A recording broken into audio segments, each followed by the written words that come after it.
algumas dicas, alguns destaques para você lembrar que pode otimizar, que pode melhorar a avaliação que você tem em relação ao monitor multiparâmetro. Então vou colocar aqui para você esses destaques. Esses destaques primeiro começa com o eletro. O eletro do paciente que está correndo ali no monitor multiparâmetros, ele vai te dar algumas informações, mas você precisa estar atento a essas informações, porque nesse eletro, se esse paciente estiver suado, você pode ter uma interpretação errada daquele eletro. Às vezes um eletrodo que está ligado ali no peito do paciente pode estar solto, não está fixando direito. E, consequentemente, as derivações podem ser lidas de forma errada e você fazer uma interpretação errada tanto da frequência cardíaca como do traçado eletrocardiográfico do seu paciente. Agora, outra coisa que você tem que lembrar aqui também é em relação ao que eu já disse, eletrodo.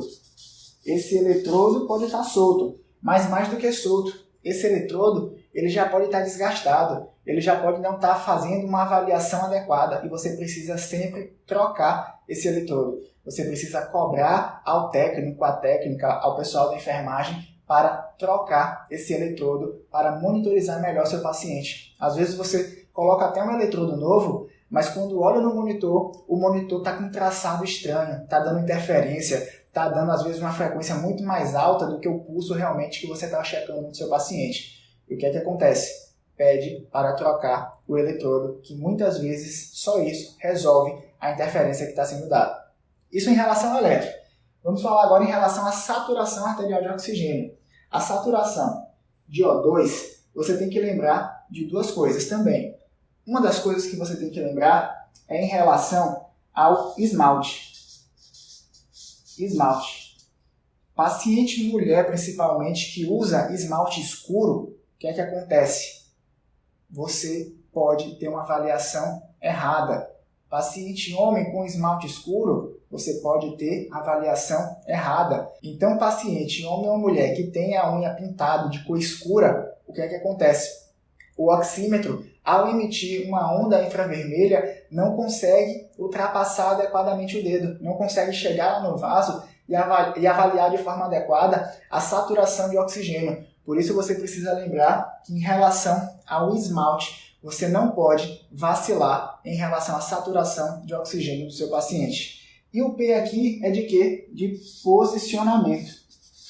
Posicionamento. Você tem que lembrar que o posicionamento adequado é de fundamental importância para que a leitura seja correta. E eu vou te dar uma dica aqui, fica ligado nisso.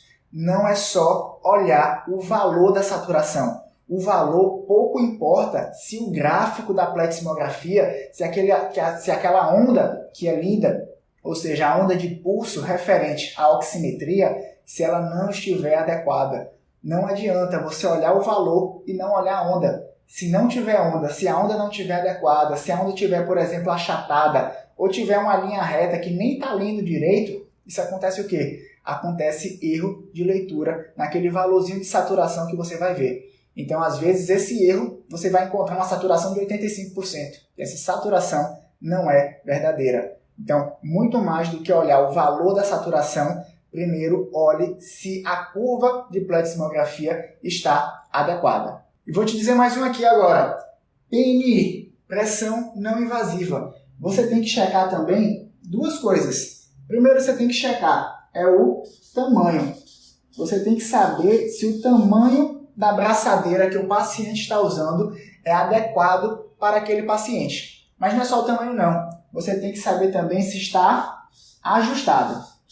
Então, tamanho e ajuste são fundamentais para uma leitura correta. Muitas vezes a gente não consegue utilizar o manguito no braço, precisa utilizar na perna. E aí tem que lembrar que o diâmetro de circunferência da perna é diferente do diâmetro da circunferência do braço.